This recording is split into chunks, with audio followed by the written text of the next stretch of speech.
Welcome to the Your Wedding Unlimited podcast, a space where we break free from tradition, creating a wedding day totally authentic to you and your love story. I'm Abby, UK wedding planner and owner of Elegance Unlimited, here to help you plan a wedding day that feels uniquely yours. Join me for planning tips and advice, endless inspiration, and a pocket full of calm within the chaos that is wedding planning. Consider me a trusted friend, here to walk you through it all.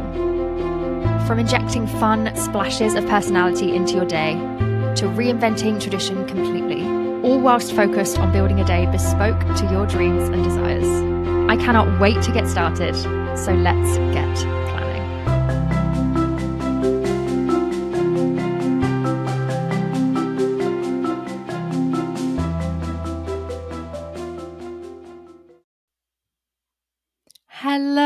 Hello. Welcome back to another episode of the Your Wedding Unlimited podcast.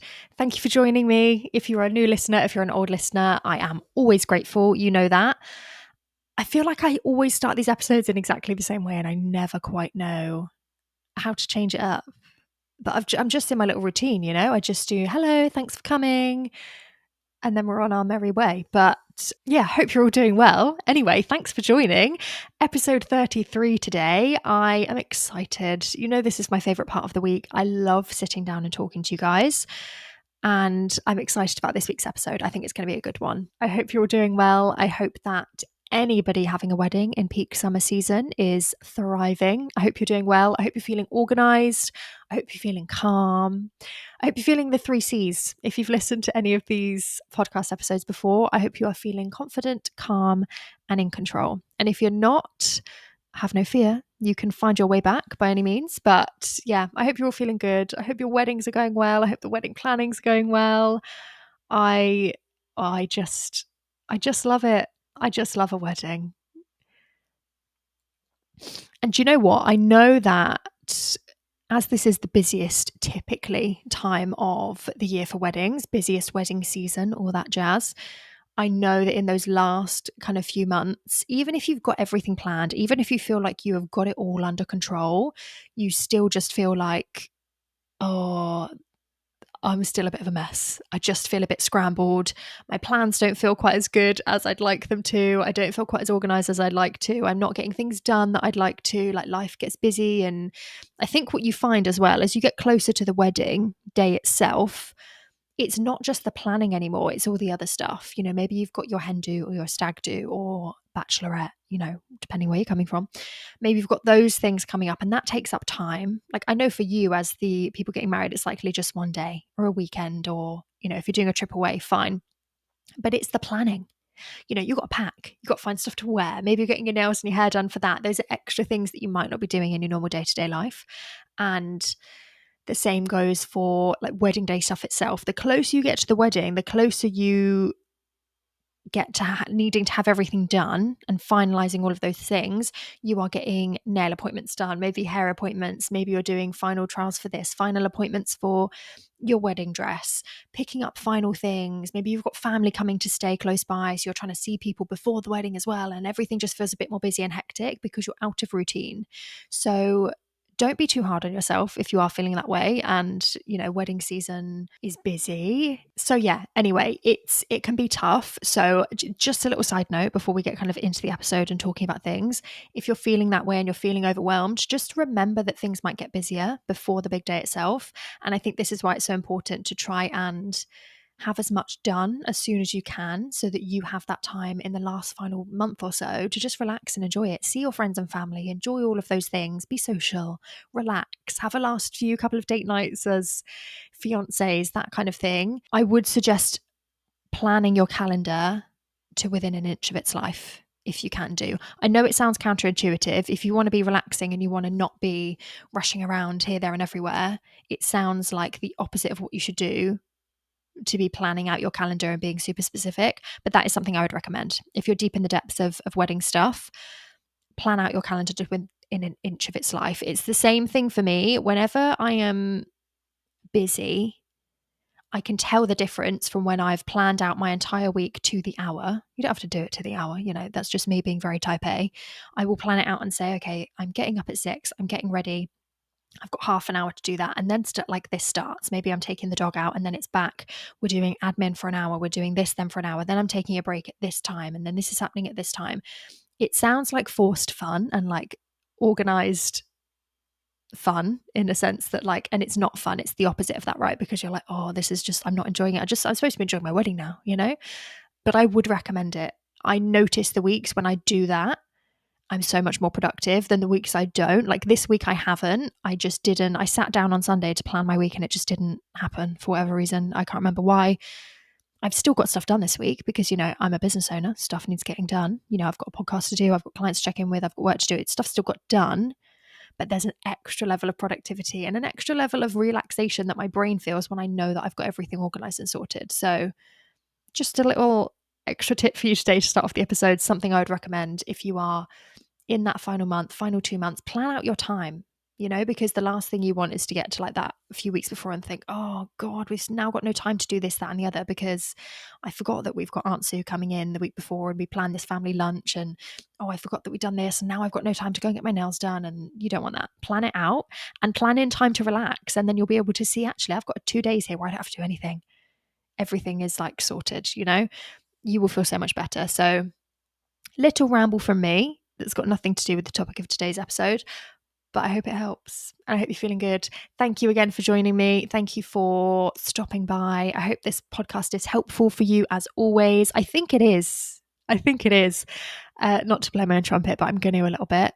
I have not even just friends and family anymore saying, you're doing great. I have real people planning their wedding saying, this is so helpful. And I loved your episode about this. And this helped me get through this. So I know that it's helping some people. I just hope that it's helping all of you, But anyway, let's get stuck on into things. I've been talking for 6 minutes already. My apologies.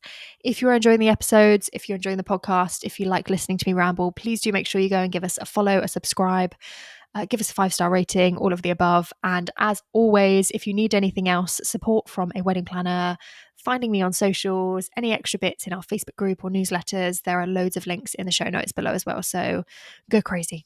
Go find what suits you and get some extra inspo. Shall we get stuck into the episode? I think we shall. So today is episode 33. Today we are talking about dry hire versus full service wedding venues. I'm excited to talk about this one. I think that for me, it's really obvious the difference, and it's something that I think I forget a lot of the time because it's like wedding planning lingo, right? And I've spoken to a couple of people before and been like, oh, with this venue because it's dry hire, da da da, and I go off on one and they're like, whoa, whoa, whoa, what's a dry hire? And I'm like, oh gosh, you don't know. And these people have been married and maybe they've been through the process and they still don't know. So I thought it would be a good topic idea just to go through, share some tips, share some insight, and this can hopefully help you to work your way through that venue hunting stage, finding the right venue for you, finding out what makes most sense, what kind of venue do you want, all of that stuff. So let's get into it. So wedding venues, dry hire versus full service. Now, choosing your wedding venue is always going to be one of the biggest decisions you make for your wedding. It's the place where your whole event is hosted. It is the foundation for the day. You base every other decision off of this venue, and it's not just about what it looks like, although it's a big thing and it's something that will definitely come into account when you're thinking, well, we want it to look beautiful and we want this lovely manor house, or there's a beautiful barn we want to choose, or actually we'd love a marquee wedding that overlooks this beautiful view. That's amazing. Of course, it's such a big factor to take into account how things look, and you want it to look beautiful. Of course you do. I'm not going to discount that. You should want it to look beautiful, but it's also about what the venue offers. And this is where that big difference comes in that we're going to talk about today. There are different types of wedding venues and they offer different things. So the big two, I can't think off the top of my head if there's any different ones. You might get flexibility in maybe they're primarily dry hire, but they offer this, or maybe they're pretty much full service, but they don't offer this, this, and this. You might get flexibility in there, but there are primarily two types of venues. You get your full service venues and you get your dry hire venues. So let's break them down. We'll start off with dry hire.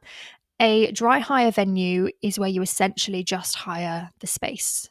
It's dry. You've got a dry space. You hire, whether it's a barn or a marquee or even a village hall, like if you're doing something kind of super simple and low key, intimate type thing, you're hiring the space and the space alone. So nothing comes with it. You don't get staff, you don't get decor, you don't get furniture, you don't get internal catering or bar staff, you don't get lighting, any of that stuff. Okay. And I know that to say that now sounds like, oh, well, why would you want to go dry hire?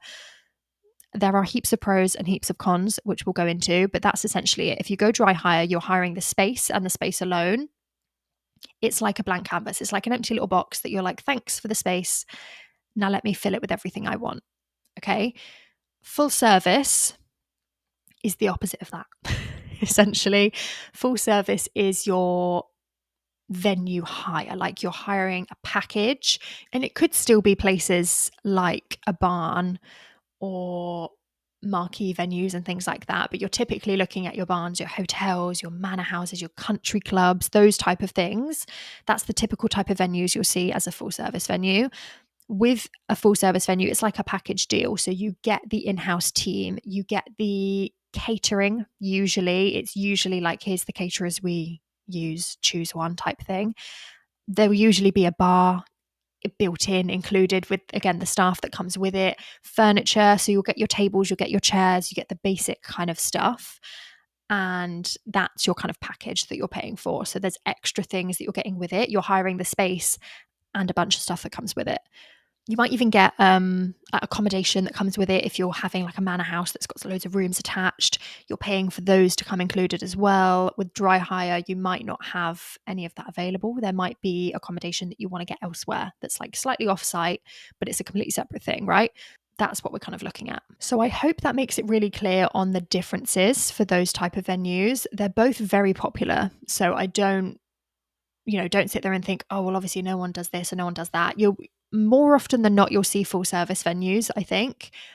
Dry hire is probably on the rise, I would say. You're seeing more dry hire venues because people want more flexibility and they're looking for that. I just want the space. I want to do everything myself and I want this kind of blank canvas vibe. So dry hire venues are definitely on the rise. They're my favorite kind as a wedding planner. I'll talk about why a little bit later, I guess, but they're more fun for me in that sense. I love both, but they are more fun for me. So let's talk pros and cons. Pros and cons. Full service wedding venues. So these are your package venues where you're hiring the venue, the team, the space, all the stuff that comes with it. They're great. They give you everything you need. And that's why they're popular, because you are charging a price. You're saying, this is what we charge. Take it or leave it. You get all this stuff that comes with it, right? There is generally less admin involved because a lot of these big decisions are being made for you. So you don't have to worry about any of the venue stuff per se. I mean, you do, but you've got someone inside the venue, working with inside the venue, that's saying, can we get your menu choices? Can we get this sorted? Which lighting do you want? And we'll put that up. What tables do you want? Do you want tablecloths on those? Do you not want tablecloths on those? Which style chairs do you want? Do you want chair covers on those or not? Always say no to chair covers, by the way, please. That's just a personal opinion, but I can't get on board with chair covers, but that's okay. And yeah, so you've got someone in-house that's essentially less admin for you because you're not having to find the tables and chairs. You're not having to find the lighting, the fairy lights to go across the top of the ceiling because maybe they're just there all the time. They come with it. You're not having to search and search and search for specific caterers that might be right for you, because a lot of the time they will come and they will say, these are the 4 or 5 caterers we use. We're comfortable with those. You are only allowed to choose from these ones. Choose one. And another huge perk here is that you are getting an experienced team and a tested process. They are doing weddings at this venue with this team, with this process again and again and again and again and again. So they've often ironed out those kinks of, does this work at this time? Does this work at this time? How do we make this work? They've got a process that they follow and it works. Obviously, still check the reviews for all of your venues because I can't guarantee that their process works. I'd like to assume that it works after, doing so many weddings in a space with the team. Always check the reviews and just feel the vibe, make sure that you're asking the right questions. We did an episode on that recently, on what questions to ask your venue. That would be a good one to listen to alongside this episode, I think, just to make sure that you've got everything you need to know. But yeah, that's essentially, a lot of the pros there is that you're getting everything included. And that's a huge benefit to people. That's a huge pro. That's a huge perk. Cons on the other side, and these could be cons, this could be something that you're not bothered about, and in which case you're probably going to go for a full service venue because it's easy for you. You've got everything you want included. Perfect scenario, right? However, you get less flexibility to choose your own suppliers and the way of doing things with a full service venue because they have this process in place and because most of them will say, these are the caterers we use. And, I think I've said it before, if you've got this like beautiful restaurant or maybe a takeaway place or somewhere that you just go to eat all the time that you're thinking, we'd love them to cater our wedding. We would love them to cater our wedding. And you go to a full service venue that actually says, no, sorry, we only use these caterers.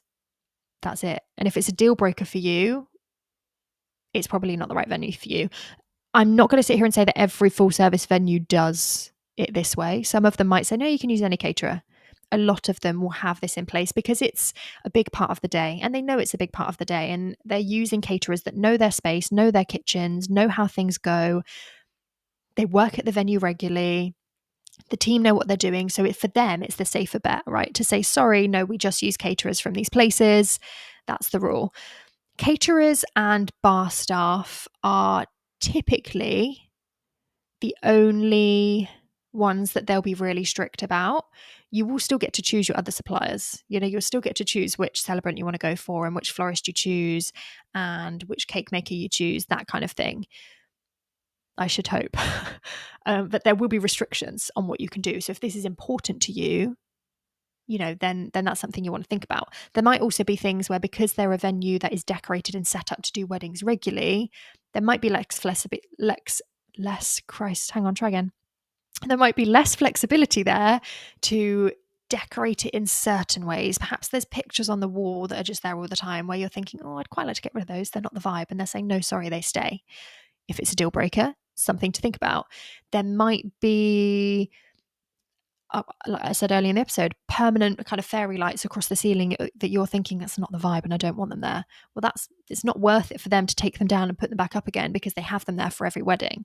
So that's kind of what you're getting. That's what you're stuck with. Find your deal breakers. When you're looking around your venues, look around and ask questions about things and say, oh, is that there all the time? Can that be moved? Get it in writing, like I've said before. Is this there all the time? What can we do with this space? What can we put up? What are we allowed to do? Can we put stuff on the walls? Can we do draping over the beams? Can we add our own extra lights to things? Find out what's available to you. It's not to say that full service venues are going to say no, but they might just have more of a procedure in place that says, no, that's actually too much work for us. It's not something we're going to do. Or there might be an extra fee for it. I don't know. It's always just worth asking. But I think, so from there, you might find that these venues can be less personal. They have a process that they do. The venue looks the way it looks. And sometimes people can struggle to put their own stamp on it because they think, well, this is just the way the venue goes. They always put the tables like this. They always do it like this. The band always goes there. The cake always goes there. The amount of times I go to wedding venues and I'm like, oh, okay, what are we doing then? And, I've walked around with couples before when they're looking around the space and they're going, okay, well, cake normally goes there. Your band will normally set up there. And if you want to do guest book and things, that'll always go there. That's fine. And, a lot of the time my couples are like, great, yeah, we'll do that. No problem. If it works, we'll do that. But if you are looking for something that's a bit different, or if you're thinking, actually, we'd quite like to have the cake over here, or is there any way we could move the band to this part of the space, this part of the venue, because we'd quite like to use that, you might not be able to. It might just be that, like, sorry, no, the band always goes there. There's no room for them to go anywhere else because they don't want to change their process. So ask those questions. I think it's important too. I do think, as much as I love a full service venue and the packages are, it's a great thing to pay a price and get everything you need included, they can feel less personal. If you want total freedom, if you want to break tradition, if you want to do things differently, full service venues, you're likely going in and they say, right, well, the ceremony goes here. And if you do the ceremony in this space, it goes like this. If you do it in this space, it goes like that. The chairs go like this. They're not always open to change with certain things. Okay. And this is why it's important to ask questions, because I can sit here and say, oh, well, they might say this and they might say that and they might say this, but I don't know. And I'm not here to slate every single wedding venue because I love wedding venues. I couldn't do my job without them. I just want to highlight that these are some questions you should be asking, and these are some things you might come into if you go for a full service venue. Another thing is the pricing can be higher. The pricing is normally higher for a full service wedding venue, primarily because you're getting all of those extra things included. So instead of paying £10,000 for a dry hire venue, say, for example, I'm literally just throwing numbers out. Instead of paying £10,000 for a dry hire space where you're literally just hiring, the entire barn and that's it, with a full service venue that you're hiring the barn and the staff and the furniture and the lighting and the accommodation with it, and the catering will get added on because you're going for catering with them and the bar. Of course, the price is going to be higher. You might end up paying £50,000 for a venue like that, but you're getting everything. Like, that's then your venue, your catering, your bar, your furniture included. Whereas with dry hire, you would need to get the tables and chairs, you would need to get the catering in, you'd need to get the staff in. So you're still going to be paying for those things. But then I guess, as we'll talk about in a minute with dry hire, you will get the choice of what you are paying for a little bit more. So the pricing can definitely be higher. Another thing with full service venues, there can be hidden costs. So like we talked about in the episode of questions that you should be asking a wedding venue, ask the questions, what's not included here? It's very easy to look at a list of things that they're offering you and be like, this is great, look at all these things included. But your brain is not going to think of the things that aren't there. You're not going to see the things and think, oh, actually, they don't offer chairs. We've got to pay extra for the chairs. Or, oh, actually, they don't offer any lighting, so we'll still have to pay for lighting, whereas this other venue offers the lighting included. Think about those things. Ask the questions, what's not included as well, and find out if there are going to be any hidden costs. That can be a big thing. But on the whole, full service venues are great. Of course they're great. You've got a team that knows the venue inside and out. They know what they're doing. They've got a process. They will help you along that way. If you're looking for a wedding planning process that's a little bit simpler, a little bit less admin for you, that you can go in and say, we'd like to decorate in these colours and bring in these suppliers. And they say, great. They can go here and here and here. And, you just need to let us know how many people are coming, what their names are, what they're eating. We'll sort the rest type of thing. Like, we'll coordinate with the caterers and make sure they know all of that and all of that stuff. So that can be helpful. Dry hire, pros and cons. I love a dry hire venue because I like being creative. I like that freedom. So you have total creative freedom with the dry hire venue. You can choose any suppliers you like. Just to say as well, a venue is not dry hire if they're hiring you just the space, but then they're saying, oh, but you still can only use these suppliers. Like, that's not quite, I don't know what you'd call that, but that's not what it means. Dry hire is the space, and you should have total creative freedom to choose with a space like that. They shouldn't still be telling you, oh, but you can only use these caterers, because if they're not providing you any staff, they're not offering you anything else with that, they shouldn't be really dictating what you should be doing within that. So dry hire, total creative freedom. You can choose which suppliers you have. You can design the space in you want. If you're getting a barn or you're getting a marquee, that's an empty space that you can do whatever you want with that, right? Within reason. You can put things wherever you want. You can lay out the tables in the way you choose. You can choose any suppliers you like without restrictions. You can do things a bit differently. You can do things in the non-traditional way without having to worry that you are disrupting this process that a venue normally follows. Another thing, I guess, that I would be thinking about, if I wanted to, you could go for a full service venue and change something up that they normally do. They've got this process, they follow A, B, C, D. This is how we do a wedding. That's great. If you go in and say, oh, we'd like to swap C and D around, and we'd like to do this way, and we'd like to do that there, even if they agree, you still have to be super, super hot on making sure that that goes ahead, and that they, because they're so used to doing their process the way they're doing it, confirm, have those conversations, make sure they understand, and remember, especially if they're pumping out weddings again and again and again, and they're doing loads of weddings, remember that, oh, mine's different, we're doing things differently. You don't want them to forget on the day, and then you're like, oh, they actually didn't do it the way we'd asked, because they're so used to doing it their way. We tried to come in and change something and it didn't really work. They were having none of it. So something to think about. Again, not to say that they're going to do it that way. I'm trying to be very diplomatic here. It's just something I'd be thinking about. If I went into a venue that had a process that they stuck to rigidly and I wanted to change things around and they were like, yeah, sure, you can do that, I would still be making sure I had someone extra on the day to make sure that that happened, because I'd be worried that they'd forget, or they'd be so used to their process that it just might not happen. Or you might get then hiccups and things that go wrong. So something to think about, extra things just to be aware of, I think. Dry hire venues, you are more likely to have them for a longer period of time. So they're more likely to be exclusive venues. You'll get them for that 3-day period. If you're getting married on a Saturday, you can come in and have it from Friday morning until Sunday midday or Sunday evening type thing. you'll get that like extended period of time where you can come in because it's dry hire. A lot of dry hire venues, you go in and you set up all the stuff yourself rather than having the venue set up the tables and things for you. You might come in the day before and think we're going to set up our wedding venue the day before. And then, we've got time to take everything down the day afterwards and we don't have to worry about anything on the wedding day. Sometimes, and a lot of the time actually, with a full service venue, with these packages, they're saying, sorry, you can't come in until the day of and you can't get in until 9 a.m., 10 a.m. How are you supposed to set anything up and do anything in that time? Even if you've got, like I say, suppliers coming in, the crunch time, I've helped supplier friends who are stylists go and set up days before, and it's like, it's crunch time. You're like, we need this done on this time and we can't get in till 10 a.m. So then you're having to get extra people to come and set everything up really, really quickly so that it can be done in time, because it does take a long time. I think it's easy to be like, oh, what are you just putting tables and chairs out? You're just putting some plates and glasses on the tables. Anyone can put plates and glasses and things on tables, of course, but when you're styling a wedding, you want things to be perfect. You want things to match up. You don't want one plate here and another one half a foot off to the left on the opposite side of the table. Nothing matches. Everything's a bit skew if the cutlery is not straight. It's not a deal breaker and it might not bother you at all. But when you work in this industry, you get an eye for things like that, and things need to be straight and the napkins need to match, and the name cards need to be central wherever they're being placed. You want things in the right place. You don't want glasses just here, there, and everywhere. You want them to look symmetrical. It creates that elevated look.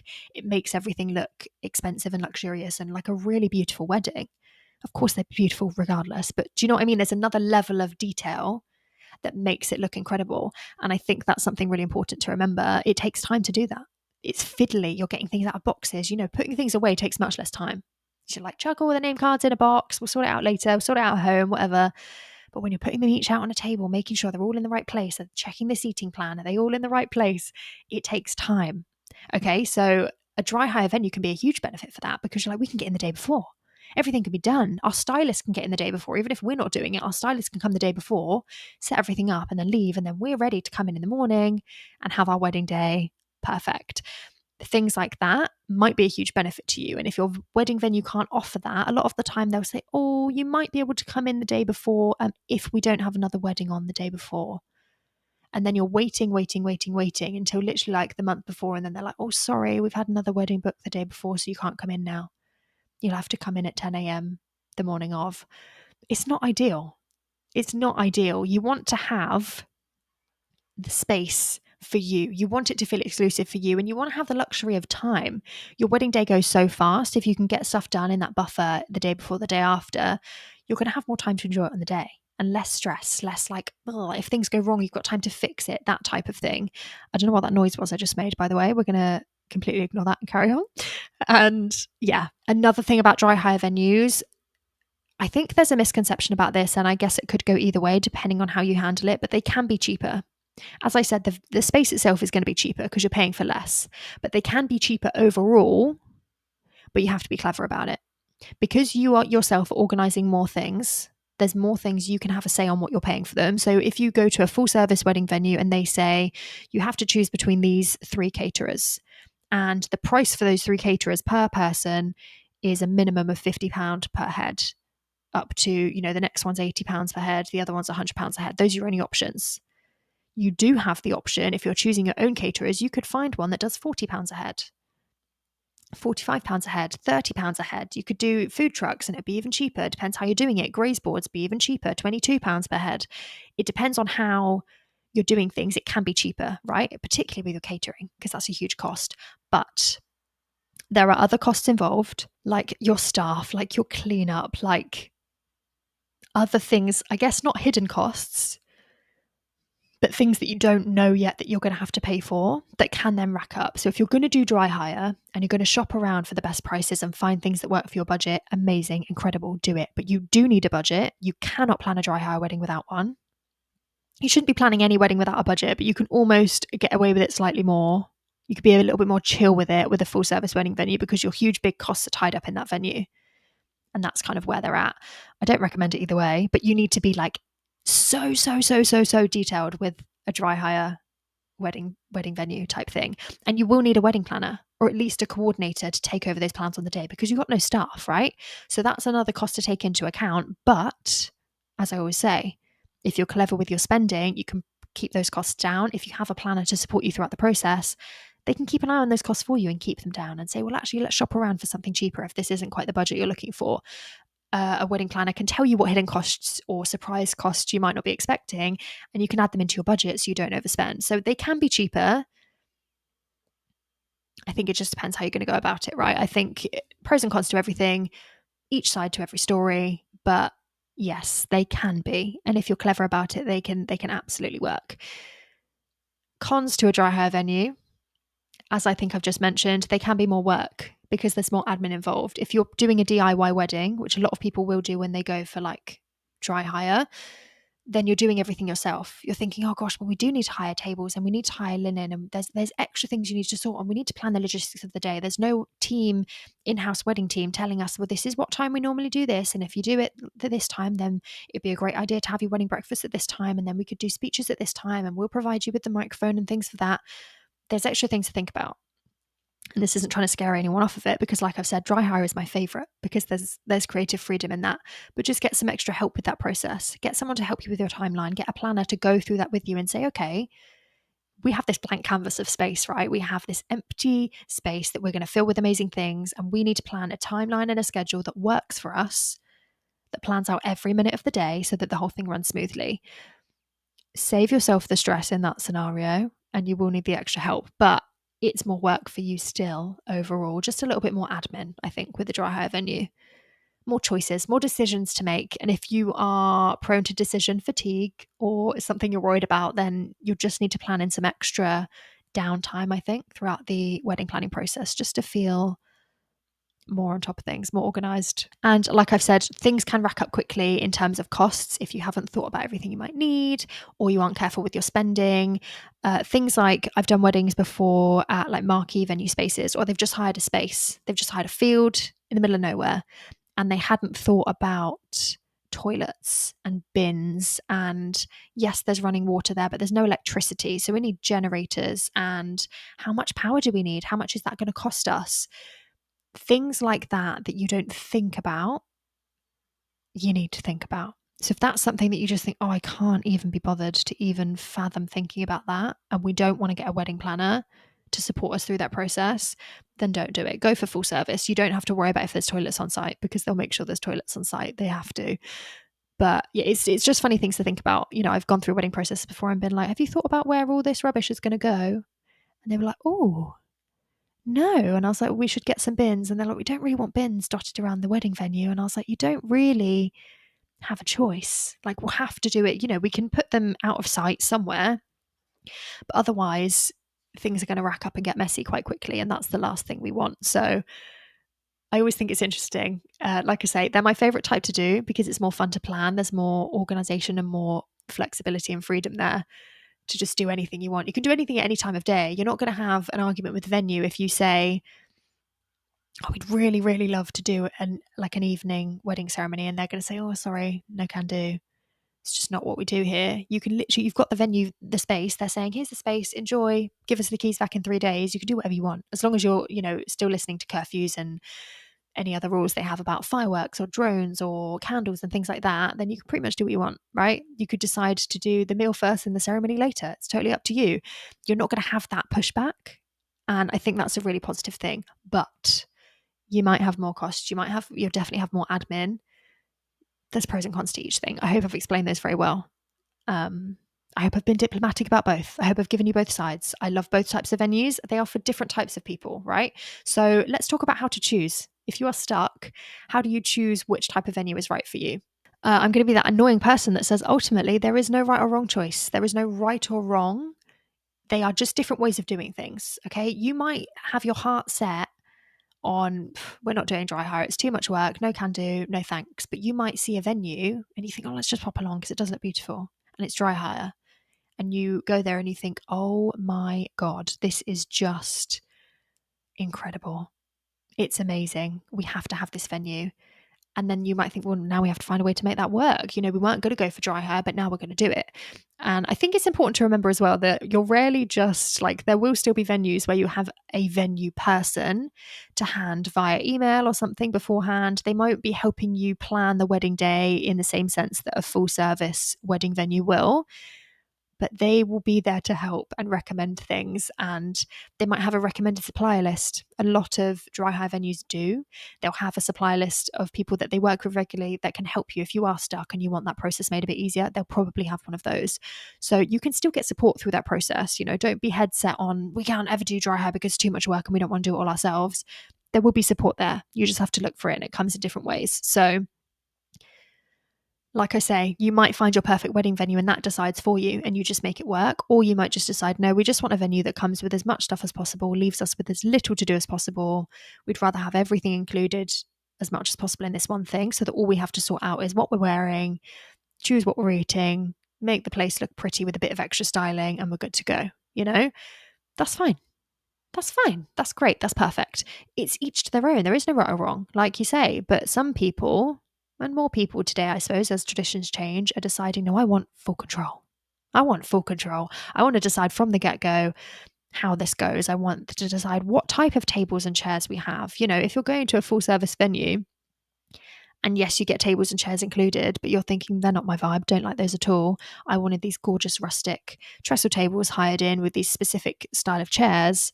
So we're going to have to pay that cost on top anyway, if it's something that the venue won't take off of their costs, which I can't imagine they would. But ask, I guess. And yes, you might end up paying extra costs for certain things anyway if there's things that are naturally included that you don't want. So I guess the dry hire can give you that blank slate of every cost you're in control of type thing. So yeah, if you want a simpler process, if you want less decisions and kind of more stuff done for you venue wise, full service would be great for you. If you want that creative freedom, if you want specific suppliers, if you want your own timeline sorted, if you just want a bit more control over that stuff, then dry hire would be great for you. Again, no right or wrong. I'd start looking at venues and just see what fits. I think most of the time it's a case of finding the right space that looks great first, and then going from there, narrowing down, making sure they tick off all the right boxes, making sure there's no red flags, making sure it suits you as a couple in terms of their process and things like that, and then go from there. I wouldn't often be I wouldn't often be saying from the get-go, I'm definitely going to go dry hire or I'm definitely going to go full service. But then saying that, for me, I know that I'd love a dry hire because it's more fun. So it depends. It's your choice.